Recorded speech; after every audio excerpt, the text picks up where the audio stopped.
Eliza, aqldan ozay deyapman. Sen qanaqasiga James Jackni qizisan? Qanday hammadan berkitib yurding buni? Sekinroq gapir, atrofdagilar eshitib qoladi hozir. Nima deyapsizlar? Tushunmayapman. James Jackni qizi deysanmi? Jinni bo'lib qoldinglarmi? Xo'y, o'z ko'zim bilan ko'rdim. U dadasi bilan qimmatbaho mashinadan tushib, meni do'konimga kelishdi. U quyib qo'yganday dadasiga o'xsharkan. Nega vaqtliroq aytmading? Sen hali hammani ahmoq qilib yuribsanmi? Yaramas.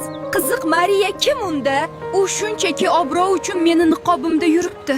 Men boyligim uchun emas, shunchaki o'zimni qadrlaydigan do'stim bo'lishini xohlagandim. Faqat bu sirni hech kim bilmasin. Vaqti kelib hamma bilib oladi. Biram tug'ilgan kuningda mazza qildik-ku. Bizni tez-tez uyingga chaqirib tur. Dadam begonalarni uyga kiritmaydi. Lekin sizlarga yo'q deb bo'larmidi? Anu Elizani ko'rdingmi? Biram senga hasad qiladi-ey. Shundoq qarashlaridan bilinib turadi ovsarni. Hurmatli o'quvchilar, sizga katta xushxabarim bor. Shanba kuni kollejimizda katta bal bo'lib o'tadi. Balda kollejimizning malikasi aniqlanadi. Balga hamma juft bo'lib borishi talab qilinadi. Bu kollejimizning an'anasi. Go'zal va betakror ko'rinishda bo'lishingiz kerak. Balda bizni qo'llash uchun yaqin insonlarimiz ham qatnashishi mumkinmi? Qo'llash uchunmish.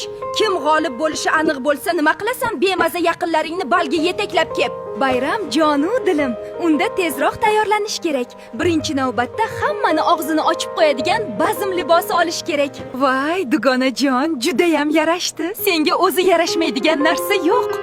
Adashting. Menga faqat shunaqa brend qimmatbaho kiyimlar yarashadi. Buni narxi buncha qimmat bo'lmasa, shuncha boy bo'lib turib bitta ko'ylak olib bersa nima qilarkan? Kimlarni ko'ryapman? Yana o'sha sho'rpeshona qiz va uning telba dugonalari. Sizlarga kim qo'yibdi butikdan kiyinishni? Dugonalarimga til tekkizma. Har qalay ular meni dugonalaringga o'xshab, pulim uchungina atrofimda parvona bo'lishmaydi. Diding chakkimas-ku. Otangni necha oylik ishlab topgan puliga olmoqchisan, qiziq. Nima? O'zing nimadir xarid qildingmi o'zi yoki shunchaki aylanib yuribsanmi? Butun do'konni sotib olishga qurbim yetadi kerak bo'lsa.